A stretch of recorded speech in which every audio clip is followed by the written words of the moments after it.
بسم الله الرحمن الرحيم. ازيكم؟ النهارده هنعمل مع بعض كيكه مختلفه، طعم مميز جدا بطريقه جديده، وفي نفس الوقت ان شاء الله اول ما تجربوها تنجح معاكي من اول مره. ودي شكلها عن قرب شكلها فعلا كان جميل، طعمها كان اجمل. بتمنى ان شاء الله تجربوها وتنال اعجاب حضراتكم.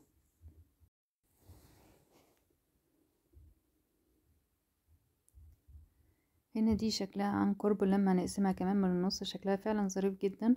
في نفس الوقت هشة من فوق، ولما تقسميها زي ما انت شايفة معايا كده شكلها فعلا كطبقات، شكلها فعلا جميل جدا. ان شاء الله جربوها وتعجبكم. في البداية على البوتاجاز حطيت 75 جرام من الزبدة، وبعد كده رجعت قلبت لحد ما الزبدة سخنت معايا. بعد كده هنرجع ننزلها من على البوتاجاز. وعندي هنا كمان 100 جرام من الشوكولاتة البيضاء، هنقلبها لحد ما تسيح تماما. وبعد ما تسيح كده هنسيبها بقى على جنب، وبعد كده نبقى نرجع نستخدمها.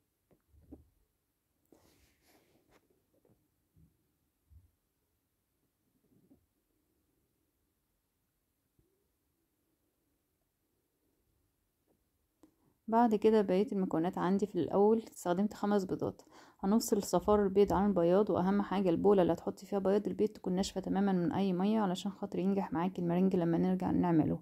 عندي هنا 150 جرام من السكر، حطيت عليهم كيس من الفانيليا. قلبت كل الخليط، يعني نزلت بشوية سكر، وبعد كده بالمضرب الكهربائي اشتغلت، ونزلت كمان بشوية شوية لحد ما القوام عندي عالي زي ما انتوا شايفين بالشكل ده. وبعد كده رجعت حطيت بقية المكونات. انا بين كل مكون والتاني بشغل المضرب لمدة ثواني، وبعد كده برجع احط المكون اللي بعده. عندي هنا استخدمت 5 معالق كبار من مية الباردة تماما، يعني لازم تكون عندك المية باردة جدا. بعد كده رجعت خفقت مرة تانية، وبعد كده نزلت بقية المكونات اللي عندي.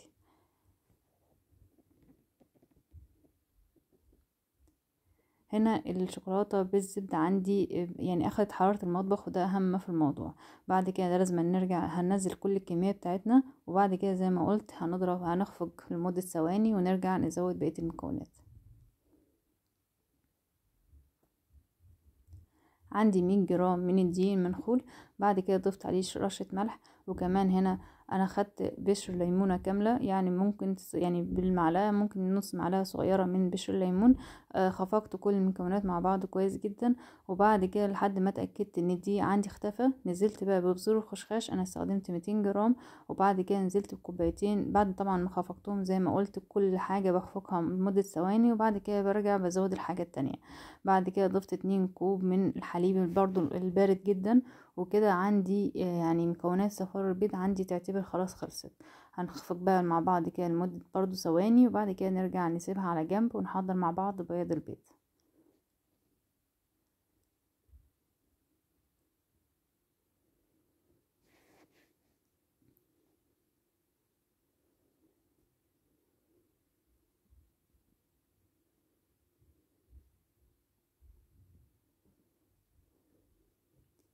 عندي هنا حطيت رشة ملح على بياض البيض ومعلقتين كبار من عصير الليمون.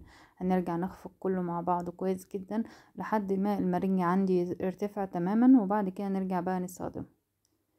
هنا ده القوام بتاعي انا، يعني هاخد معايا حوالي 5 دقايق. ده القوام اللي انا وصلت له، ده هو اللي انا عايزاه. بعد كده هنرجع بقى ننزل البولة بتاعتنا، ونرجع نستخدم كل الخليط اللي احنا عملناه مع بياض مع صفار البيض. هننزل بكل الكمية على بياض البيض، وهنرجع نقلبهم كده تقليبة خفيفة مع بعض. وبعد كده عندي هنا الصينية بتاعتي مقاسها 20 في 30. قلبت طبعا دهنتها الاول بالزيت بالزبدة، وبعد كده رجعت نزلت بكل الخليط اللي عندي. انا مش هقلب كتير بياض البيض مع المكونات التانية، يعني تقليبه كده خفيفة. وبعد كده هنرجع بقى نفضي كل المكونات بتاعتي في الصينية عندي.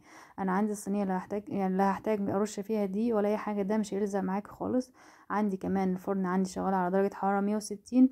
واهم حاجة ما نشغلش المروحة، نشغل الفرن عادي من فوق ومن تحت من غير مروحة. هتاخد معاكي بالظبط حوالي 60 دقيقة، مش اكتر من كده. وبعد كده نرجع نخرجها.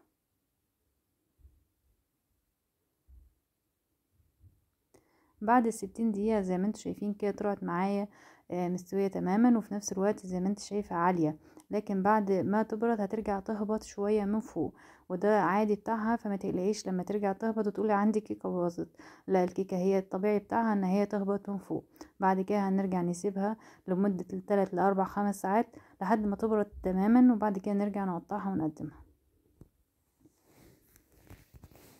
هنا زي ما قلت لكم ان هي هتهبط، وده العادي بتاعها. هنرجع بقى نقطعها بالشكل ده، وبعد كده هنرجع نقدمها زي ما احنا عايزين، نقطعها قطع صغيرة او قطع كبيرة على حسب ما انت عايزة.